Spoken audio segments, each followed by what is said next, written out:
20 years after that, this is the demographic structure that scares Americans. We see a bottomless supply of young Chinese workers who are taking everybody's manufacturing jobs. This is also the demographic structure that excites the Chinese Politburo, because they see it as a bottomless supply of young Chinese consumers remaking global norms. We're both right. We were both right, past tense, because this is 20 years ago. Here's China today. Now, this is according to data from January of 2020. At that point, China was already the fastest aging society in human history, and it was aging towards oblivion at a rate we couldn't even consider possible until 10 years ago. According to this data, China by the year 2100 will have less than half the population it has today. Since then, the Chinese have started releasing bits and pieces out of their 10-year census. They now believe that they've overcounted their population in excess of 100 million people. The best guess that we have from what they have chosen to share is that the yellow bars don't even exist. If this is true, China's population will drop by half by 2050. Most of us are going to live to see the end of the Han ethnicity, much less the People's Republic. The question is, how does it go out? That's only one reason I'm really not bullish about the Chinese system. Now, this is completely overcomplicated graphic is global oil flows. The thicker the bar, the more oil that is going on the tanker route. The one that matters of course, is right here. The Chinese import over 80% of their oil needs, and about 85% of that comes from the Persian Gulf. It is the single most exposed trade route on the planet. Now, the Chinese do have a lot of ships. Most of them would fit on this stage. They're itty-bitty. Only about 10% of the Chinese ships can actually sail more than 1,000 miles from a friendly port, and the Chinese have no friendly ports outside of the PRC, which means they can't patrol that trade route. In the case of a war, a real war, the countries that have the capacity to destroy China as a modern industrialized country include, but are not limited to, India, Singapore, Thailand, Malaysia, Indonesia, Australia, Taiwan, the United States, and Japan. You put 2 destroyers in the Indian Ocean, 3 months later, the trucks stop running, 6 months later, the lights go out, and a year after that, they lose 500 million people from famine. The Chinese are utterly dependent on the world that the United States maintains in a globalized fashion. We go home, it ends. We are the single greatest ally and empowerer of today's China. And we've lost interest in globalization.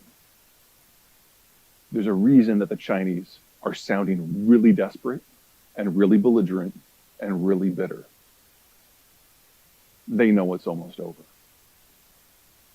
I'll give you an idea of just how vulnerable.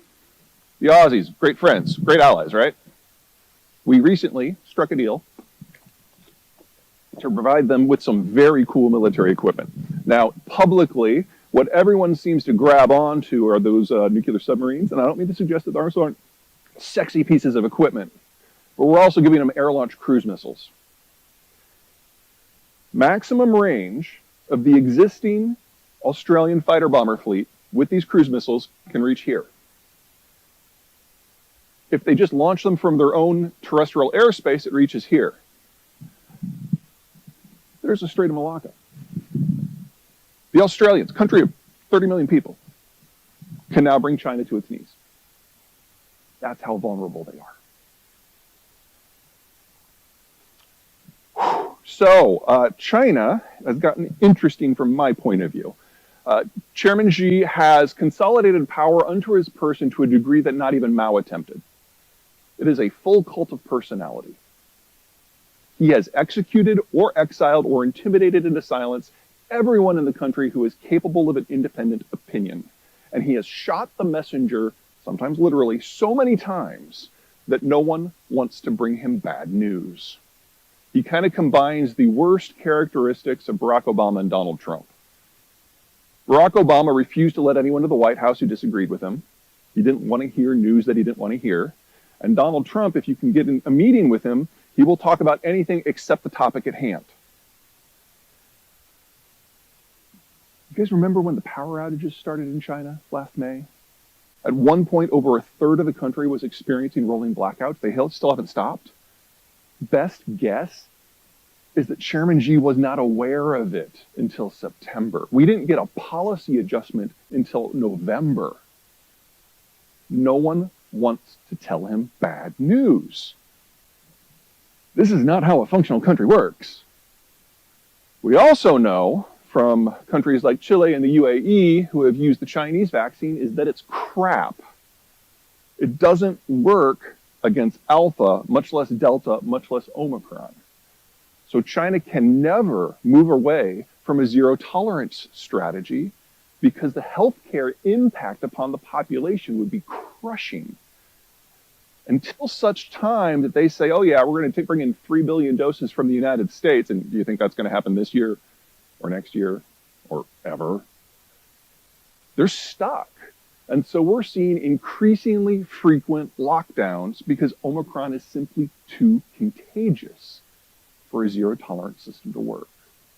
China is inadvertently breaking itself away from global manufacturing. And with a population that is physically incapable of mass consumption, exports are the only game in town.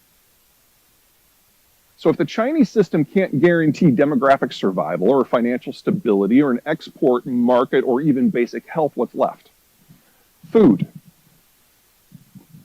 For those of you who watch agriculture, which is probably nobody, this is a nice little shot from 2019. The Chinese are experiencing an outbreak of what is called African swine fever. It's kind of the pig equivalent of Ebola. It's really nasty.